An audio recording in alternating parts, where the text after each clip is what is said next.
Battle of Aegates. Oh, how do I describe this one? Well, it's 2,263 years ago, and if I hadn't just completed a long patrol about Operation Tan 2, I would probably be going, it's an absolutely absurd proposition. But honestly, the Battle of Aegates actually has some logic behind it. For the Carthaginians, they have no choice. They have no other option other than to attack, to send a fleet, because that's the only hope they have of relieving the besieged cities. Their problem is they have no troops available, so it's going short of marines, short of sailors, short of experienced personnel. It's under whatever commanders they can get available, and it's facing a fairly experienced Roman fleet, which has been well drilled for months, if not years by this point, by the time they show up.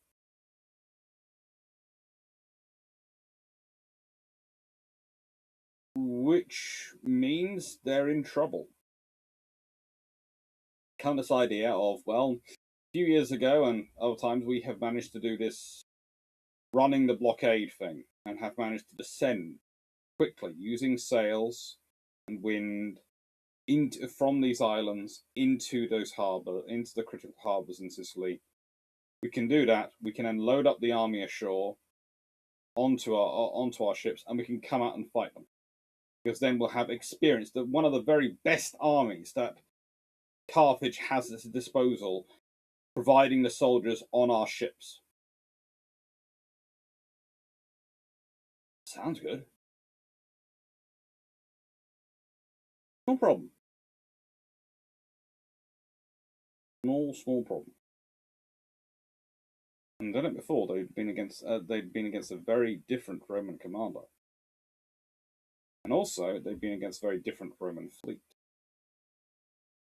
And this was a fleet of Roman ships which wasn't short of soldiers, which wasn't short of sailors, which was full of all these people used to working together. Oh. I'm just going to deal this now. This is how it existed before the Punic War, First Punic War. This is what we're talking about. Rome's in red. Carthage is in grey. Rome is a consolidated state, mainly in military power, not much of a naval power. In fact, even at times in history, Carthage has provided it with naval power through alliances.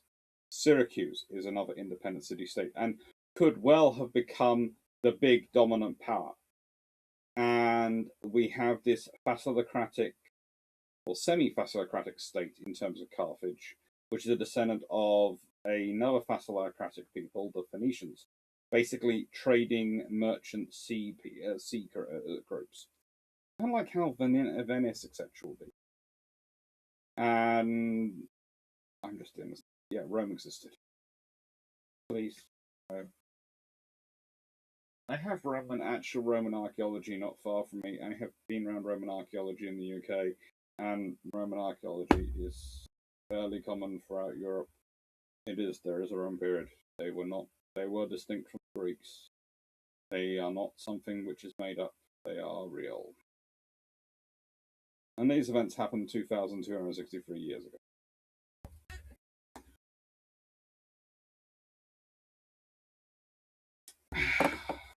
Thank you to everyone who's supporting the Haida trip. It really does mean a lot. Currently, I'm about £1,000 off the dream goal amount. So, thank you. I never expected to get this far. I started out asking for 1,200 because that would have been a contribution towards things, and it's just been massive. So, thank you very much for everyone, for all you've done, and thank you for all those who are donating. It's really, really kind of you. So that's our current list. If work, etc., and things go to plan and I have more money, I will probably add in the free ships on the bottom. But each one's roughly, as I said before, roughly £600 to do the filming in the ships. So it's not just a case of the accommodation day, it's the filming costs. We'll see. It'll be good. Anyway, it's all part of the First Punic War. And the First Punic War is a long one, 23 years long. And there's no surprise that Aegates happens in, you can see over here, in 241 BC. It's a major battle. It's a critical battle. If we consider it, there are roughly 200 Quinque Marines. That's 5 oarsmen for each 5 oarsmen for each column of oars.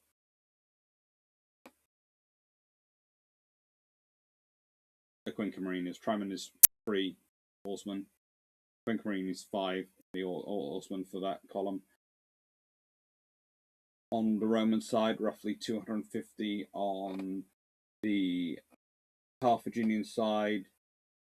The Carthaginians also have 150 to 350 transports.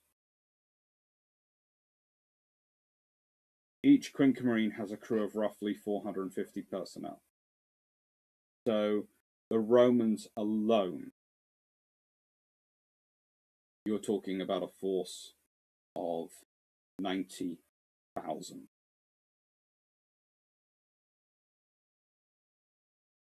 The Carthaginians, you are talking about a force. They're not at full strength, but they do have transports as well. So you're probably talking at least 100,000. And this is not the largest naval battle of the war, or largest naval battle at all. That's coming up. That's Battle of Aegates, which is 290,000 combatants taking part. This is what we're talking about. We're not talking about a small battle. You've been at war for 23 years. The fleets taking part are massive. Yes, they're easier to build than a modern warship, but they still take time to build fleets of hundreds of ships. The war had started over Messina, which Messina had been taken over by the Masonite, the Maritimes, who are this sort of Latin-Italian mercenary group who had been hired by the Syracusans, then fell out with them. And anyway, that sliver of neutral territory, which you can see if you look at this map, a tiny sliver, is what starts the war. Because these mercenaries retreat into it. Syracusans follow them. The mercenaries ask for help from both the Carthaginians and the Romans. The Carthaginians turn up first, but the mercenaries turf them out because they think they're going to hand them over to the Syracusans and take it for themselves. The Romans turn up because they don't want Carthage getting right next door to them. Romans have no interest in Sicily before this point. The Romans do think they're going to win a war with the Carthaginians. The Romans never think they're going to lose a war. 23 years of war. The vast majority of the soldiers who were forming the armies in the end of the war were not born when the war began. That's the reality. So, a Baireme. 2 oarsmen per two rowers per bank of oar, per column of oars, which can mean just 2 on 1 oar. This is a stone example of a Quinque Marine. We don't really have any decent ideas of them, but these are the options. All come from the trireme. That's the starting point, and it's all built around the most powerful weapon of the age, the ram bow, which I'll be talking about shortly. The idea is to get as much power in the water as you can, but you have to balance, as we do with cannon ship on any warship, the amount of power you can get in the water with the cost of construction and the amount you can build. This is where the Quinque Marine becomes the equivalent of the 3rd rate. It basically becomes the shorthand for battleship, warship of any kind in Polybius. And it literally means 5 oarsmen. So quadrimarine can mean 3 banks of or 3 sets of oars, as you have on trireme, but with 2 oarsmen on the top set, and then 2 on 1. It can mean 2 on each pair, a pair of oars with a pair of oarsmen on each one. Quinquemarine usually means a 2-2-1 scenario. Hexamarine, 2-2-2. Septimarine, 3-2-2. Octers, 3-3-2. Enes, 3-3-3. Decras. Gets interesting. And when you're talking about the giant 40s, which Ptolemy VI built, they're just massive and pointless. We'll leave that to one side. They're great status symbols. The whole point is, you want the more oarsmen you have, though, the more complicated the system gets, and the more you need professional oarsmen. So this is the first point. There is a long tradition, thanks to various movies, of it being suggested that the rowers were slaves. And there are certain times when possibly slaves are mobilized. And one of the things we must write is slaves are mobilized. However, here is the problem with them being slaves. Consider Quinquemarine, right? Roughly 300 of the people on board it are going to be oarsmen. If they all want to kill you to get their freedom, then you can't use those 120 Marines you have aboard for boarding, can you? Because all I have to do to have a boarding party when I board your ship is come on and free some of the oarsmen. They're up there fighting you. I don't have to expend soldiers. So what, and again, some accounts do discuss it this way and some historians do put it this way. I believe personally is that the oarsmen, if they were recruited from slaves, it was a case of if you completed your service, you were a freeman, and so you were treated as a freeman while you were aboard the ship, or you were freed to become freed already to become an oarsman. You needed to give them some sort of thing, something valuable for their service, and that's it. That's the value. Being a freeman of Rome is valuable. It's a big thing. It allows you to vote in the elections, but more importantly, it gives you all sorts of legal protections and safeties. So you want it.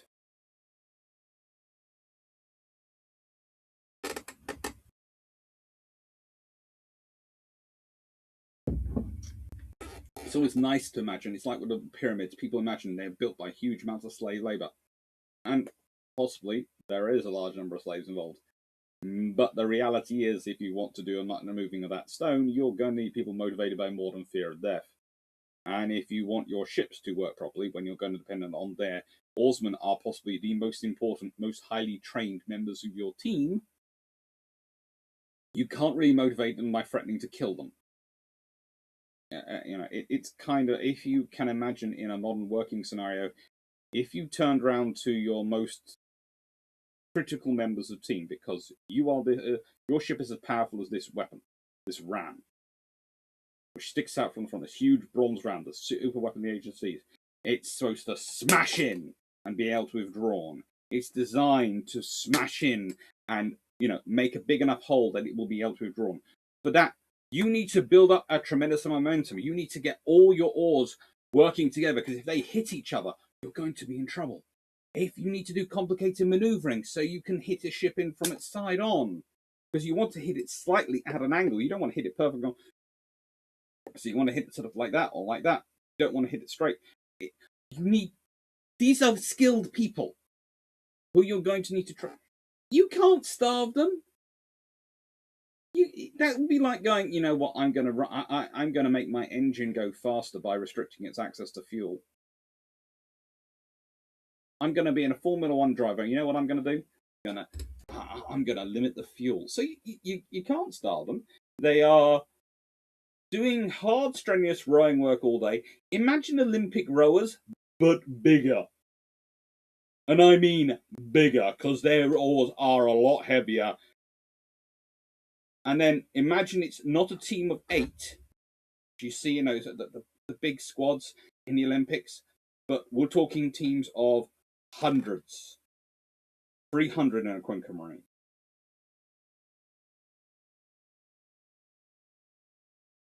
Those are not people you want having a grudge against you. They outnumber you. You have to feed them and make sure they are well fed, because otherwise they won't be able to do their jobs. You have to train them, which means they're going to be bulking up the whole time. Basically, permanent gym and food.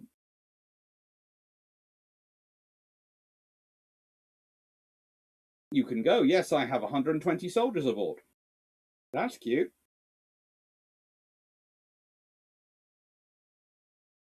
And yes, they might well win in a fight, but then you've lost all those people you've spent months, years training up.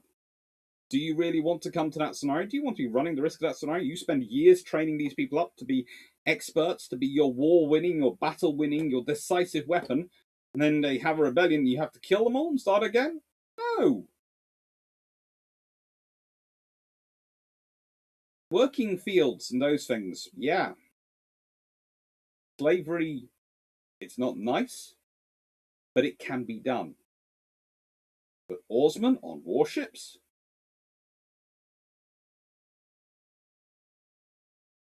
That's not a good idea.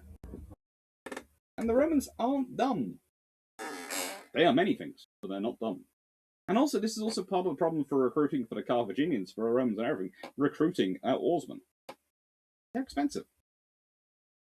Carthage is a maritime, as I said, facilocratic, which basically means a maritime. And you can see this in their building and in their construction. I love this, civil creative assembly imagery of it published. This is what it's built for. It's built around its harbour. It's built around this admiralty. Whereas for the Romans, they are built around 7 hills.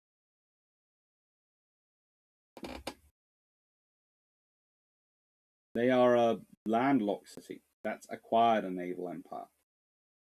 They will acquire one of the most powerful maritime empires of all time, but yeah, this is Rome. When you think of Rome, you don't think of ports. They do have a port city connected, not too far away from them, but they are not a port city. The Roman fleet is special. The Roman fleet, as said, are Quinca Marines. They don't have a corvus, i.e. this bridge-like structure which drops down on. They had stopped using them a couple of battles before.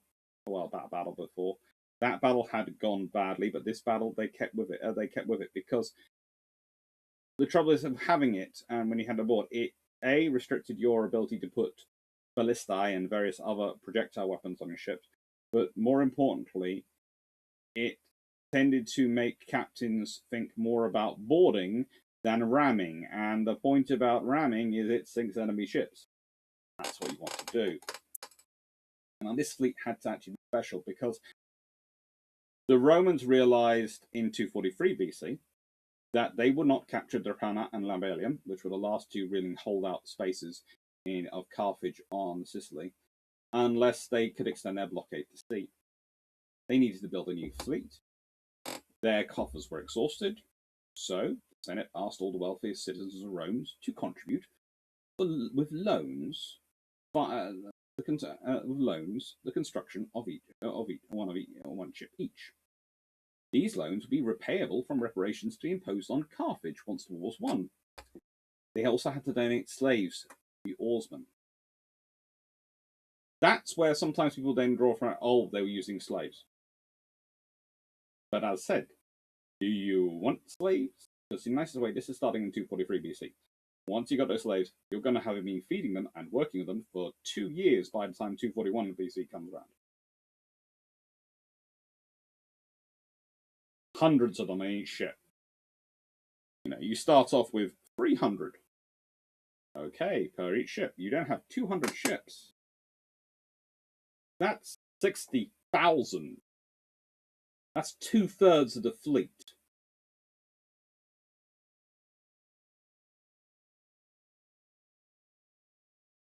They also recruited oarsmen from the poorer parts of Roman society. And remember, there are a lot of people below the level of citizen and freemen of Rome who are very poor.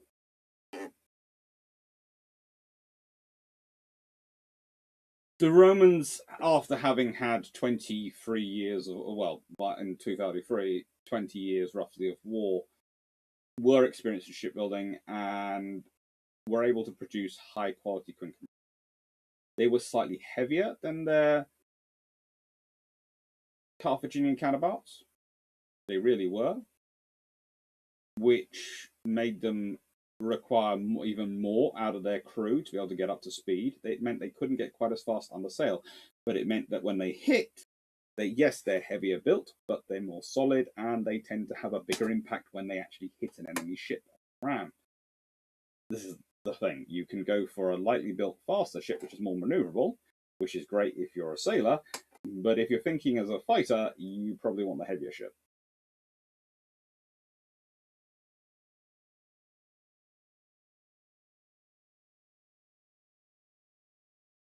And the other thing you have to remember with these ships, and another reason why they're so important, when I haven't got the corvus on, and this shows the importance of the oarsmen again, it means they're focusing on the sailing. They're focusing on the rowing. When you have the corvus, you can think in terms of bridge goes down, troops go across. Yes, yes. The Republican era army is not the same as the romping, stomping legionnaires of the Imperial era, but they're not far off. In fact, in the nicest way, if I had to pick between the Trianii of the Republican era and the Primus cohort of the Imperial era, I wouldn't really want to pick between the two. I'd rather have both on my side, quite happily.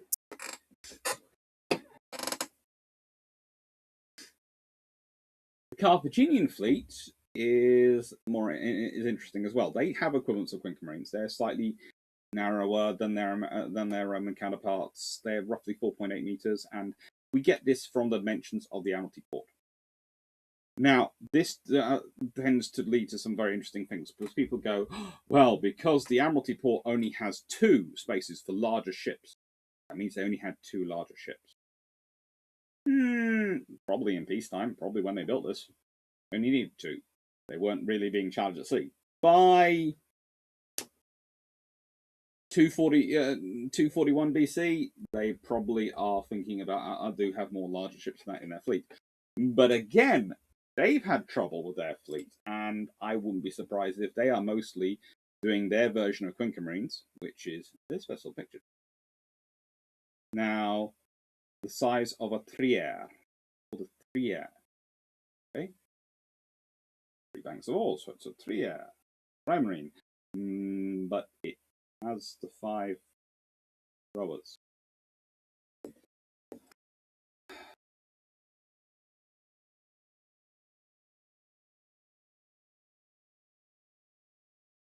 So, where is the Roman experience and knowledge coming from? Well, it's part of their system. We know far more about the cornus honorum of the Roman system. Their system of advancement, of how they get up, in society, how you can promote yourself, than we do the Carthaginian one. We do know the Carthaginians have equivalents in terms of their equivalent of consuls are the suffets. They both have senates. Both are almost oligarchic in terms of the rich and powerful really do hold a lot of the sway. But the generals in the Carthaginian system are slightly different. And in the Carthaginian system, the generals are more likely to be killed if they fail. They'll be executed, crucified. Whereas the Romans, they'll be ignominy. And then the next generation will try and reverse the dishonor.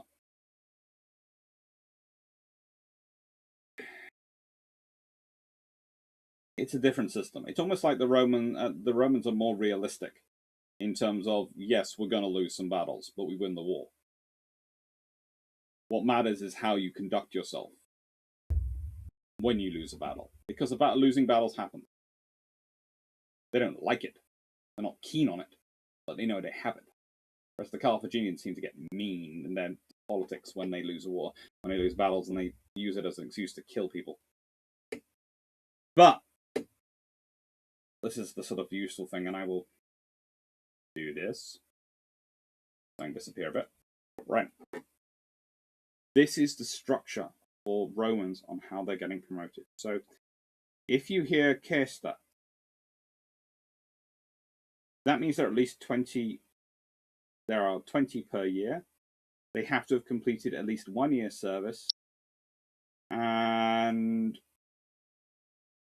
they have to be at least 30 years old. So they have to have completed 1 year service in a legion, and there are at least 20 per year. 6 per active legion on military tribune. They have to have completed 10 years service, and they have to be at least 20 years old. Now, some of these roles, you can be 2 years younger if you are a patrician versus a normal person, a knight, someone from the knight or the eques or the plebeian family.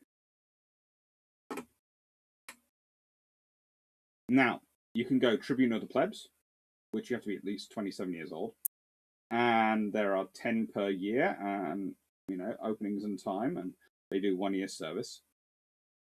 20 quaestors per year, and you do 1 year service, and 6 per year. 10 year service as Tribune. So this will take you all the way up to 30. And you need to have done service before you can be it. Then this will do 1 year service at quaestor. Then you could be Tribune of Plebs, or you could go to be a proquaestor, which basically, if you've been after you've been a quaestor, if you're considered good at your job, you can be extended for another year. And basically, anytime they say pro, if you're a proconsul or propraetor or pro whatever, you have been extended in post for a year. You don't have to face election again. The Senate's just decided to keep you in post. You're good. They don't promote the normal still number of people a year. They're just keeping some of the people from last year still in post because they're good at their jobs. Praetor, 1 year service. And they get some lictors, which are the best. Some people claim they're some form of bodyguards, but honestly, they're more status symbols. They carry the fascists, which fascists are named for, and which are sticks, which are used for laying out roads and streets, etc. To be honest, most of these people, once you get to this level, while you've been serving in the Legion, you will have picked up some soldiers who probably come from plebeian backgrounds, poor backgrounds, and they will be loyal to you, and they will be your bodyguard. You will have them in your household as freemen who are part of your household. And whenever you go back to a legion, they will join the legion with you and be given roles within that legion. So it's kind of like a naval officer in the Age of Sail developing a following. You have a cadre of NCOs you take with you, and your cadre can grow, which is why at certain points people describe as popular senators, etc., having the equivalent of their own legion. Pompey is described as being able to stamp his feet and legions will spring out the ground. Well, a lot of those will be his own veterans who are connected by this pyramid of patronage to Pompey. So the people at the top of the pyramid are the first people he signed up. And then there's people who they are patrons of, and the people they were patrons of, the people they were patrons of, right down to the bottom. They'll recruit. That's where their legions come from, especially in the Republican era. Right. So the Roman commanders. We have Praetor Peregrinus. He was put in post in 242 BC. and he is pro Praetor Peregrinus, Quintus Vallis Falto, and he's in post because when Gaius Lutatius Calidus is made consul in 242 BC, his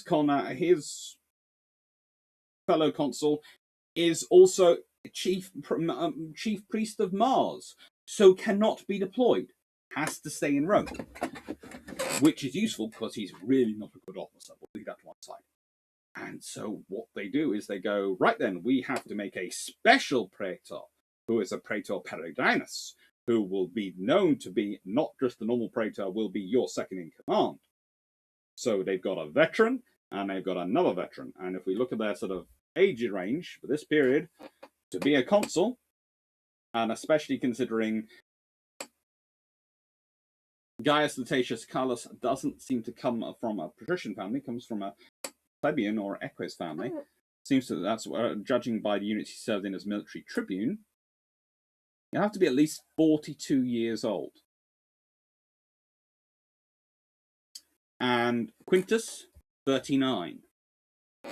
So if we again consider it, consider our modern military structures, they are about therein as senior officers. And if we think about it, they will have done in military service at least 10 years service as a military tribune. And so they've each got a decade of military combat experience.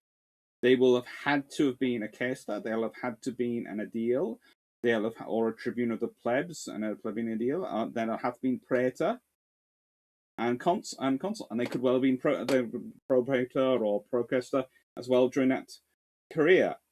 They will have been doing these jobs. And these jobs have military and civilian roles. They have functions within Rome and when they're attached to legions. So they can, and this is during the war period. So if you think about this in terms of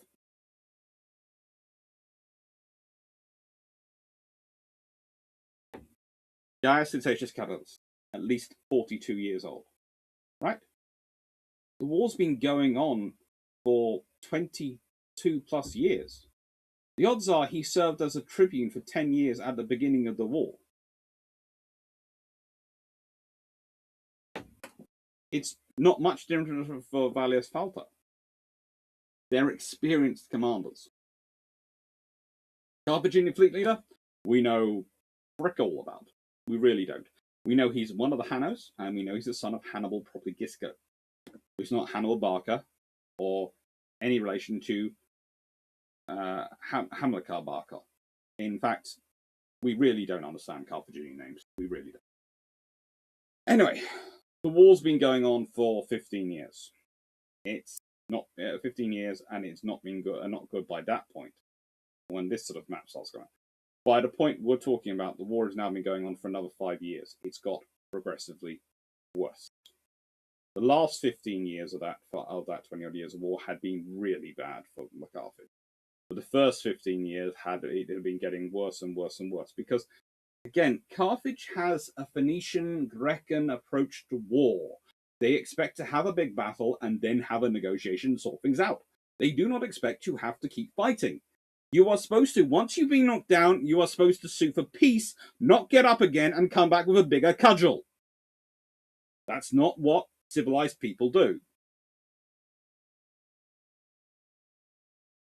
Carthage's foothold has collapsed.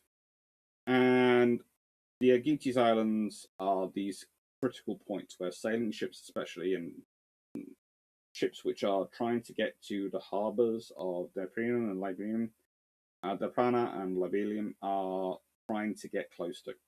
Because from there, it's good currents and good sailing straight into the harbour. So that's why they use them as a winning spot. If you're coming from Carthage, you come up and you go around.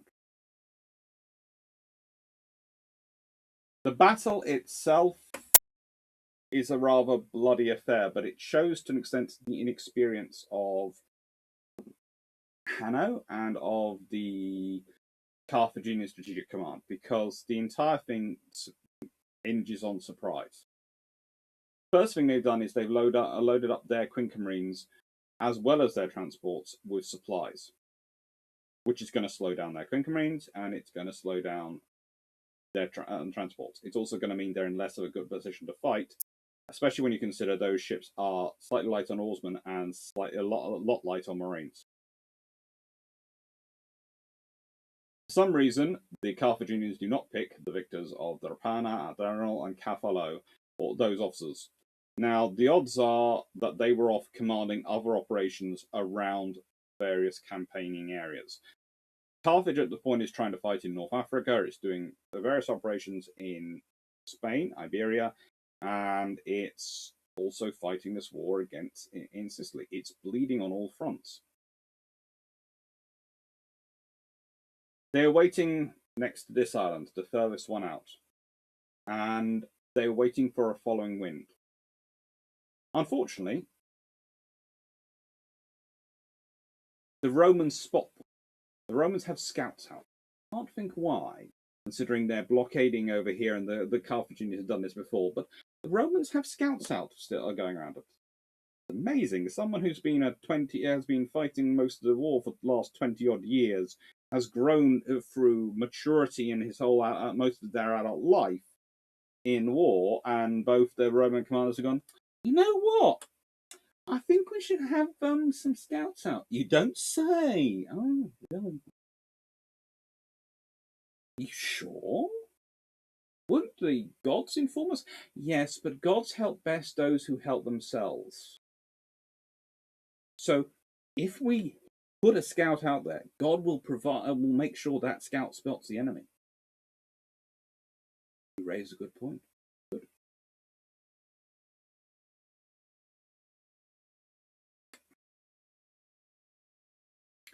As a result, Catullus, who's been injured already in a siege, first of all instructs his fleets to end the blockade, made sure all his Quinca Marines were up to full strength. Any shortages in terms of Marines or oarsmen aboard were filled with personnel from the besieging Roman army.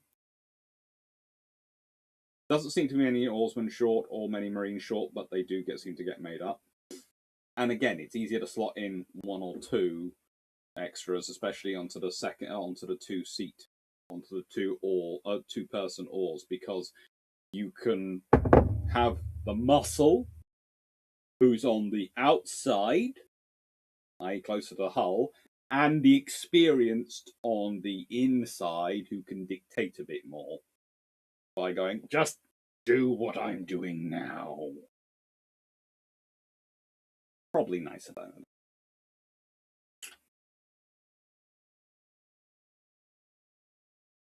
Then they go and put themselves off the northern sort of island, which is called Aegates.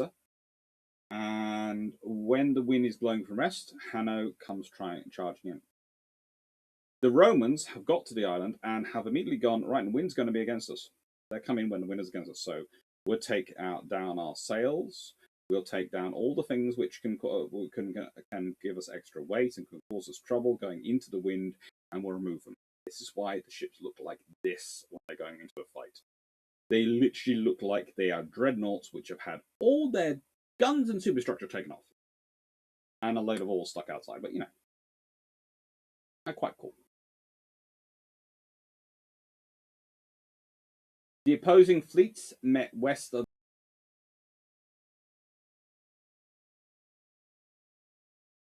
and we believe from the fragments of the anchors and etc. being covered that the Romans either paused there or cut loose their anchors to further reduce their weight.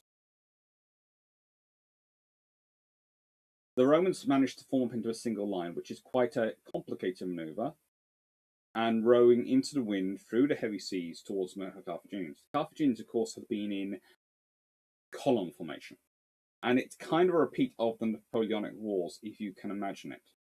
So whenever we talk about the French columns, these advancing movements of troops coming up, they'd often be met by a British line, and the firepower of the British line would overwhelm the column if it was maintained and professional, and with a bit of luck. It's kind of a similar scenario. If your principal weapon is a ram, and you're in a bunch of ships, You can't do anything. You can't maneuver. The best position for a ram is to be, kind of like muskets, is to be in a line. And they're able to do, basically, line up and put out. That is, my head's the Carthaginian fleet. This is the line coming for Roman. I'm trying to form out. I'm trying to hide out, and the rams earlier. If we go back to their picture, you'll see there's actually some chip marks, and that's where rams have hit other rams. And this is believed to come from the Battle of Aegates. That's where it's believed to come from. This one's off the coast of Israel. Dated to a similar period, though. So the battle is one of mobility, one of fluidity, which normally the Carthaginians have the advantage of because they have the lighter ships, they have the more experienced sailors. But this time, they don't have experienced sailors. They don't have the experienced commanders. Everyone's off everywhere else. Everyone's fighting.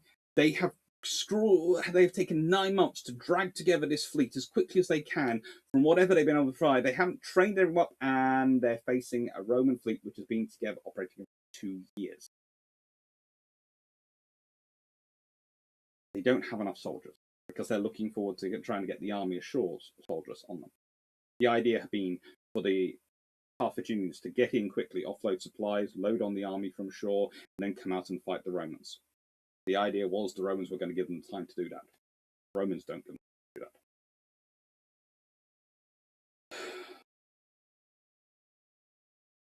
The Romans sank 50 ships, 20 of them with all hands, and they captured 70. They took roughly 10,000 personnel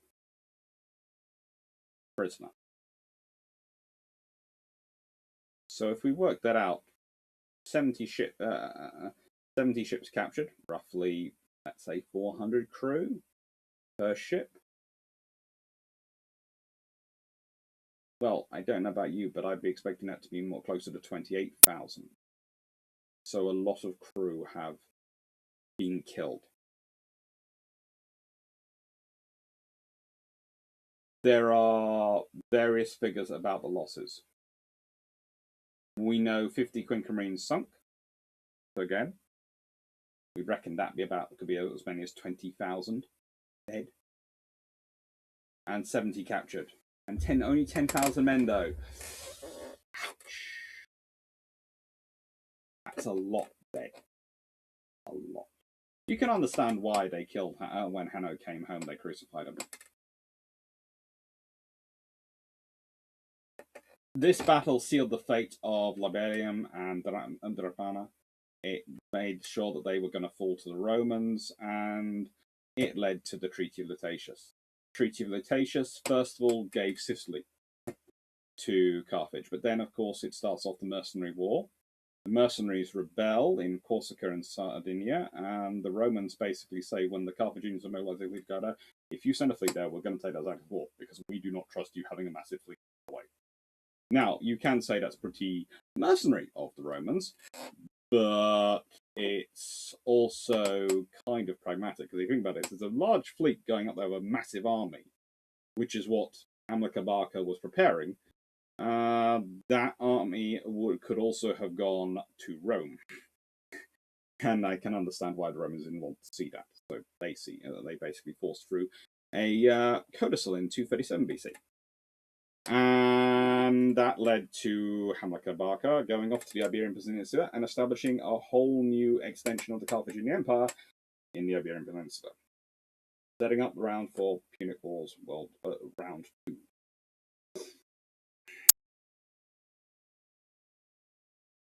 Training and logistics and infrastructure.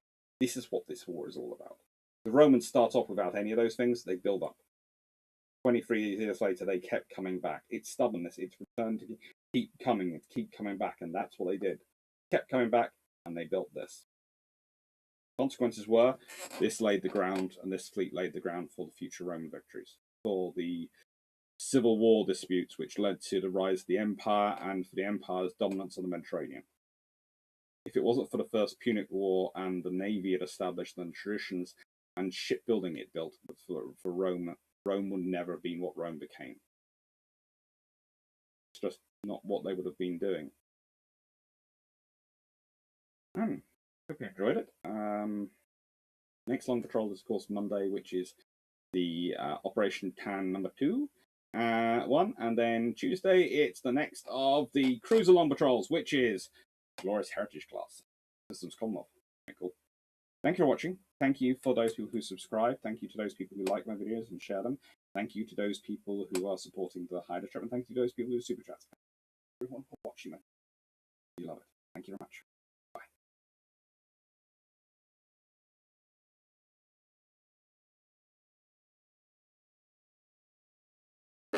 Bye.